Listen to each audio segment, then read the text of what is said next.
Like, why is it even a law that this cannot be taught in beauty schools? Like, I that's just beyond me.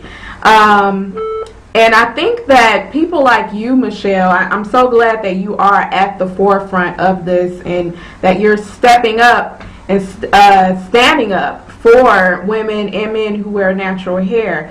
And I'm hoping that many more of us will stand up in the future and really, fight to change that legislation in each of our states. It's amazing. I am too. And if I could just share one more thing with you guys. Sure. About the political movement.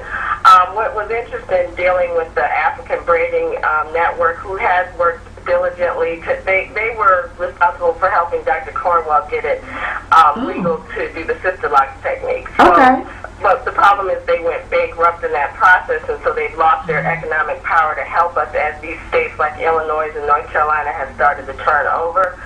However, but what they share with me, as all of us know, there's African braiding shops popping up like on every corner in the middle of the night, and they just freely do what they want to do. Yeah. And that's one of the things I charge the board with. How come they're able to do what they do, and I'm sitting up here worried about going to prison if I braid someone's hair and take $20 for it? And they said basically they're powerless. Economically, that African braiding shop feeds into the tax base of the cities. And so the judges get mad at the board for bringing them to the courtroom, so they will just slap them with a fine, laugh at the cosmetology people for even bringing them to their courtrooms over braiding, and the cycle just continues because the Africans, in their minds, they don't need permission from the white man to do what they do. But in our minds, and that's made me sad because to think of this is recently, I had to accept that this is what's going on with us. We still seek permission. They don't seek permission because they're their own people. So it's so deeply ingrained in us, and the Asian people, the Indian people, they can learn to do their techniques and practice and do cosmetology. But we, African American hair, we are the only hair that's regulated by an industry that doesn't even know how to teach us. Okay, that's the end of my soapbox. But that revelation just blew me away when I had to accept that I'm sitting up here seeking permission, and that was why. It's very upsetting, Michele. It really is. And it sounds like we're going to have to do a show on this on Nappturalite Radio, because this is a very serious issue. And again, a lot of us just simply don't know and don't realize how serious this is. And like you said, it is very deeply ingrained. So many things are deeply ingrained into the black psyche that, it's no wonder that we have some of the issues that we do in the black community. But that's a whole nother show. Don't get me started on that.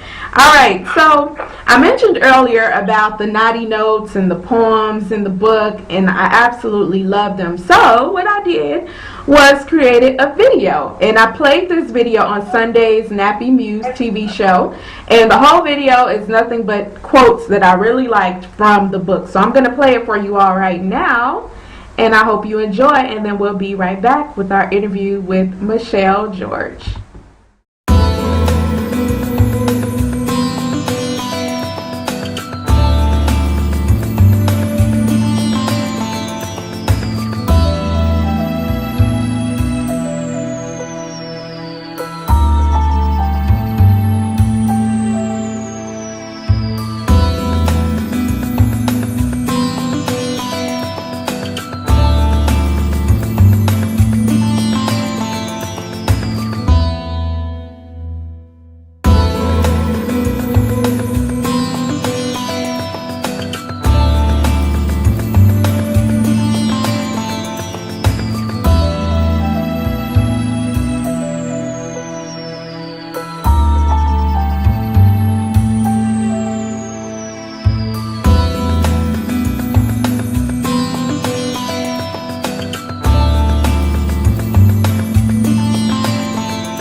right. Hope you liked that video. Those were just a few of the quotes that were featured in the Knotty Truth that were very inspirational to me. But to get the rest of the quotes, you got to read the book, which I know many of you out there have. All right, so let's go ahead and bring back Michele.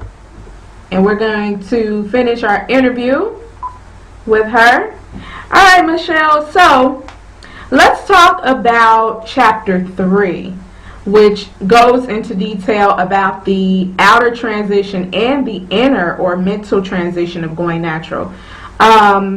Please talk about the mental journey of going natural, and what tips do you think we should use while we're going through that journey? That's a great question, Dawn.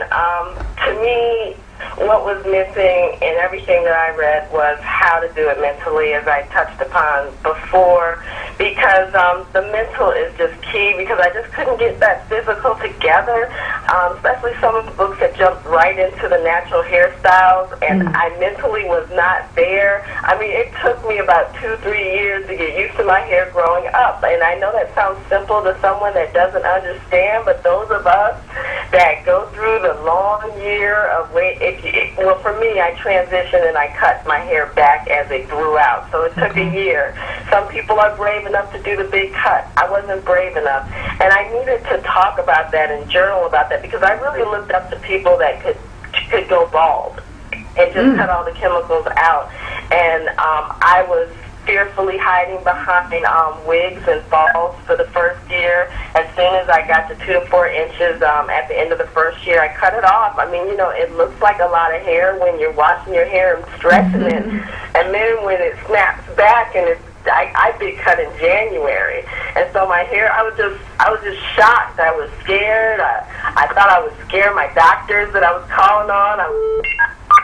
But all of that made me go, what is wrong that I can't accept who God made me to be? What is wrong if God made me this way?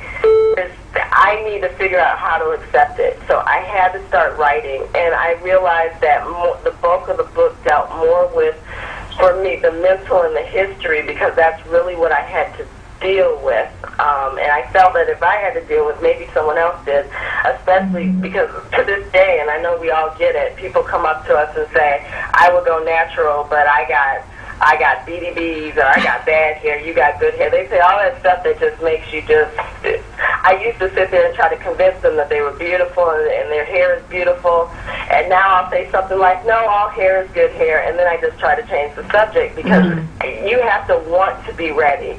Right. And once again, I used to be a nappy vigilante and try to convert everybody and explain to them about the horrors of sodium hydroxide on your hair.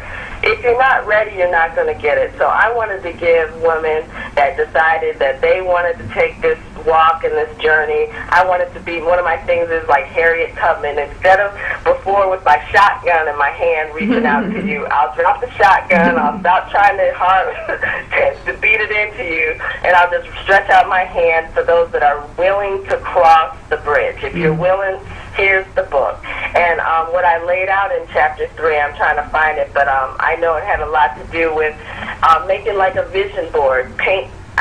It was so crucial for me to have pictures all over my desk area of beautiful women with beautiful hair that I emulated, that I wanted. It was everything from loose naps to locks, and as we know, it's not hard to find. We're all over the media, all in the commercials, all in the magazines. We're just not in real life. So I had pictures just plastered everywhere. I had to learn how to embrace who I was, and I'm trying to find the 1, 2, 3, because I do think it's so important, and I hope that someone else can do it. So the step 1 is see your vision.